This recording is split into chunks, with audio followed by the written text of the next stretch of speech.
So kakantahin namin ngayon ni Rigor mga kaidol is yung team song natin mga kaidol, no? Kasi isa si Rigor sa mga natulungan natin, isa rin tayo sa mga natulungan ng mga vlogger. Pero huwag ka maglala pag mabuo na yung mga sahod namin ni Utol. Maghati-hati kami ni Utol, ha. So hintay-hintay lang tayo, wag lang tayo magmadali, no. So hello po sa inyong lahat mga kaidol, no. Isang mapagpalang araw po sa inyong lahat, no. So ngayon po mga kaidol, nandito po ako ngayon sa bahay ni nanay at tatay mga kaidol, no, para po kumustahin sila. So unang-una sa lahat po, maraming salamat po sa mga solid na sumusuporta at nanonood sa mga videos namin, no. Kasi kung hindi dahil sa inyo, wala kami ngayon sa aming kinatatayuan, no. At pangalawa po, no, maraming salamat po sa mga solid namin dyan na hindi pa rin kami iniiwan. Although lumiliit na lang yung views namin sa ngayon, pero hindi pa rin kami nawawala ng pag-asa ni Utol na balang araw darating din ang panahon, no, na kahit kunti lang tumaas yung views namin, okay na sa amin, no, para lang makasahod kami sa isang buwan. Kahit marating lang namin yung kung baga tinatawag na limitasyon, no, yung $100, kasi pag sa YouTube kasi ang sahod mga kaidol, kung hindi mo mararating yung $100, hindi mo talaga makukuha yung sahod, no. So kahit nagaganon yung views namin ngayon, nagpapasalamat pa rin ako dahil may mga natitira at nananatiling sulit na sumusuporta sa amin, no. So maraming salamat talaga sa mga sulit na sumusuporta at palaging nanonood sa amin, no. At sa mga sulit na silent viewers namin dyan, alam kong may mga silent viewers pa kami dahil po nakikita ko po yung mga views na medyo kumarami-dami din ng konti kaysa sa mga followers namin o kaya subscriber. So nagpapasalamat talaga ako ng marami. So yun mga kaidol, no, nais kong shoutout yung mga taong walang tigil sa pangungumusta sa atin, no. Kahit sa message, private message natin sa Facebook, no, na nagmi-mensahe pa sila, nangungumusta sa atin kung kamusta yung mga kalagayan natin. So nagpapasalamat ako sa inyo mga kaidol, no. So alam niyo na kung sino yan, no. So sabihin ko yung pangalan nila ngayon. So shout out kay Idol Zaida M. Jacob, kay Idol Ma'am Zerms, Ma'am Susan Kadukoy, Ma'am Susan Winsislaw, kay Idol Lito. So yan, solid na mga supporters natin yan, no, kahit sa Facebook. Pati si Ma'am Zerms, Ma'am Dina Laganhon, Ma'am Red Rose, at Mamirna Ibis. At sa iba pa, no, na hindi ko ma-shout out, pasensya na po talaga, no, kasi makakalimutin talaga akong tao. So update tayo mga kaidol, no, kay Rigor ngayon mga kaidol, no. Sana tuloy-tuloy na yung pagbabago ng batang to mga kaidol, no. So bago ko iharap sa camera si Rigor, kakausapin ko muna siya mga kaidol, no. So actually si Rigor mga kaidol, ayaw niyang tumira sa kanilang mga magulang, no, kasi hindi ko alam yung rason. Pero ang sabi niya sa akin, dito rin siya titira kina nanay dahil para daw makabawi man lang siya sa mga nagawa niya sa amin dati. So dito daw siya titira kay nanay, kahit wala kami, nandito naman siya para tumulong kay nanay at tatay. So nagkausap na kami ni Rigor mga kaidol, no, ngayon lang. Sabi ko sa kanya kanina na kung papayag siya, kung gusto niyang tumulong sa amin, no, sa mga magulang namin dito sa mga gawain mga araw-araw. So actually sinabihan ko si Rigor mga kaidol, no, na dapat mag-aral talaga siya, no, kasi importante din yung pag-aaral niya. At nang hindi na siya mapunta sa masamang daan, no. Pero ang sabi niya sa akin, hindi mo na daw siya mag-aral. So binigyan ko siya ng isang offer mga kaidol, no. Ako na lang yung gagawa ng paraan para mapagpatuloy yan yung pag-aaral niya. So ang sabi ko sa kanya na kung papayag siya, kakausapin ko yung mga guro kung pwede, kasi may nalaman ako dun sa amin mga kaidol, na pwede palang module ngayon yung lalo na sa mga mahirap na tao na hindi kaya pag-aralin ng kanilang mga anak. So may tinatawag na modular, no. So modular ko si Rigor mga kaidol, no, kahit tutulungan lang namin Utol yung pang araw-araw niya at pati yung bilihin niya sa pag-aaral. So pag-uusapan namin ni Utol, no, kung kaya namin ni Utol. So God bless you all mga kaidol, no. So hintay lang kayo kunti mga kaidol, no, para i-post ko muna yung video.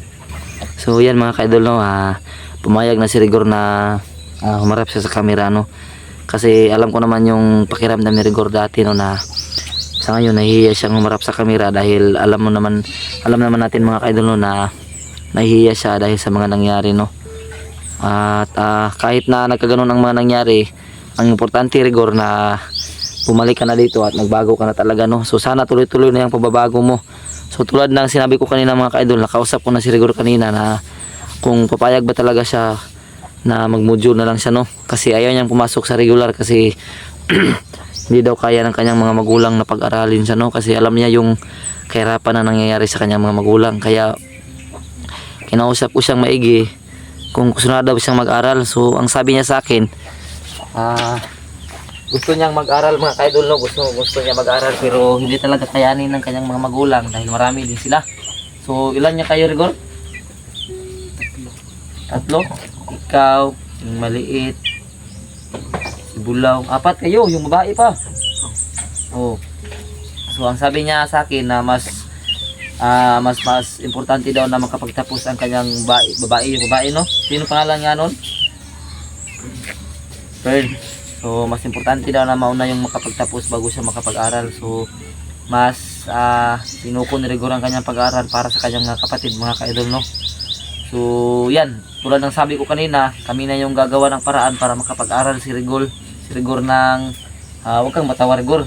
Alam kong masayahin ka pa rin tulad ng dati. So si Rigor mga ka-idol, gusto niyang mag-aral talaga pero sabi niya hindi daw kayanin. So sinabi ko sa kanya mag-module siya no, module kasi yung pag-module malaking importansya din yun no, kasi parang nag-aaral ka rin na no, di ba? So payag ka. Sigurado ka na talaga. So yun mga ka-idol no, kita natin kay Rigor mga ka-idol na medyo malungkot siya no kasi malayo siya sa kanyang mga magulang no. Pero ang mahalaga kasi diyan mga ka-idol no na may kahit nagkagano na tinatanaw niya pa rin yung kahirapan ng kanyang mga magulang kahit na gustong-gusto niyang mag-aral, sinakripisyo niya dahil lang sa kanyang mga kapatid. So malaking puntos yun sa Rigor no na ganyan yung pag-uugali mo. Sana tuloy-tuloy na yan no. Yun na nga mga ka-idol no, gusto ko lang iparating sa inyo na tuloy na talagang nagbago si Rigor. Hindi man namin siya na-update nung mga nakaraan kasi medyo naging busy tayo. Pero ang mahalaga sa ngayon mga ka-idol is maipakita natin o kaya makita nila Rigor ang totoo na nagbago ka talaga. So sana hindi ka na babalik sa bundok no. So siya rin yung nagdesisyon mga ka-idol no, na dito siya titira kina nanay at tatay para makabawi din siya sa mga nangyari sa mga nakaraang buwan no. So di ba Rigor, ikaw yung may desisyon yan, wala kaming sinabi na dito ka tumira. Yan yung gusto mo kasi gusto mo makatulong kina nanay at tatay. So huwag kang mag-alala no kasi maghahanap tayo ng paraan para may pagpatuloy mo yung pag-aaral mo. Sa ngayon muna, kakausapin ko yung mga guro kung payag ba na kung okay lang ba mag-module ka. So maghintay ka lang dito no. Tapos kami na lang yung bahala ni Utol na maghanap ng, siyempre may mga gamit ka rin sa pag-aaral. Maghanap kami ng paraan ni Utol para anong tawag doon no, na mabigay yung mga pangangailangan mo, lalong lalo na yung tinatawag na ano na nga yung anong ngayon? Siyam. Oy, kasiyam na baitang na si Rigor ngayon mga ka-idol no. So kailangan niya na ng kung mahirap man tanggapin no, pero kailangan na talaga ni Rigor magkaroon ng tawag doon yung tawag na gadget mga ka-idol no, dahil sa nakikita ko ngayon sa mga nag-aaral mas marami na ang tinatawag ngayon na research sa social media no kapag mayroon silang sinasagutan sa mga papel. So kami rin gagawa ng paraan ni Utol no. Hindi man sa ngayon Rigor pero maghahanap kami ng paraan ng bigyan sa mga pangangailangan mo dahil alam naman natin na parehas lang tayo ng sitwasyon sa ngayon. Pero huwag kang maglala pag mabuo na yung mga sahod namin ni Utol. Maghati-hati kami ni Utol ha. So hintay-hintay lang tayo, wag lang tayong magmadali no kasi may hinintay. So tulad na sabi ko mga ka-idol no, mahirapan kami ngayon kasi hirapan kami ngayon no kasi yung mga sahod namin sa YouTube is na stranded no kasi hindi namin nakuha yung mga limit no na $100. So okay lang yan kasi balang araw makuha din natin yan no. So bago natin matapos yung video kailangan nating yung nakagawian natin dati ba, kumbaga kantahan, no? Okay lang sa'yo, payag ka. Ayan, kunin ko nga yung gitara. So actually mga kaidol, nandito rin yung anak ni Utol, no? Sumama sa akin kasi pumunta ako kanila, Utol, kanina. Sabi niya, sama siya sa kanyang puging tito. So nandito rin siya. Sama ka dito sa akin, Kob. So, smiling face ka pa rin, Rigor ba? So, ito, gupit ko mga kaidol, no? Hindi, Pinya. parang pinya lang. Pinya siya. Maya ka pamasok dito, Kob. Yan lang. So yun mga kaidol, kakantayin namin ngayon ni Rigor mga kaidol is yung team song natin mga kaidol, kasi isa si Rigor sa mga natulungan natin, isa rin tayo sa mga natulungan ng mga vlogger. Kaya yung kakantahin natin, kahit hindi nabuo yung team namin ngayon, pero kakantahin pa rin natin yan dahil alam kong malaki ang may dulot ng mga lyrics ng kantang yan, no? May mga mensahe yung lyrics. So yan yung kakantahin natin, yung team song namin mga kaidol, no? Sa mga hindi pa nakarinig nito, sana magustuhan nyo po.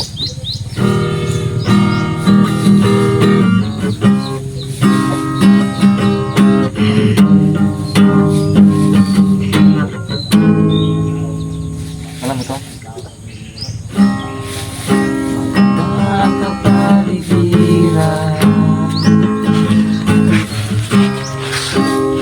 iyong kalupaan, ito iyong titigilan, makikita ang walang kalayaan. Dahil sa mga bandido na ang lupa para sa taong bayan,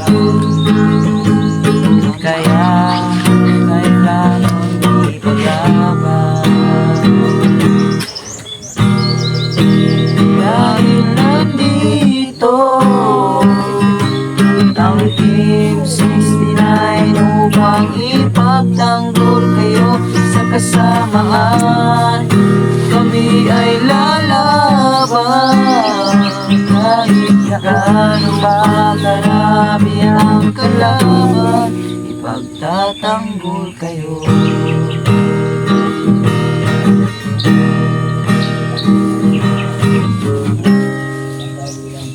Sa kababatan,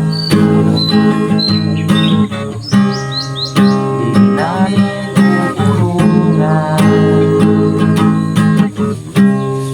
basta't nagsama-sama, walang maiiwan.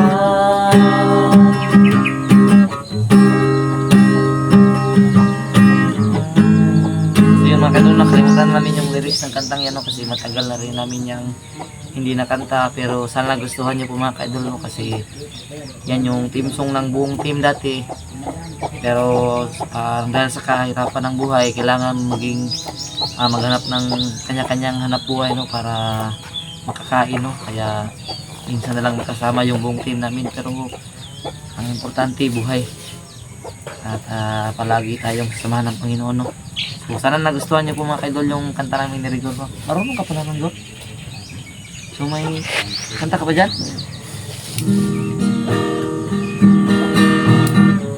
Mabuti pa yung kinanta natin na hindi yun mag-copyright, no?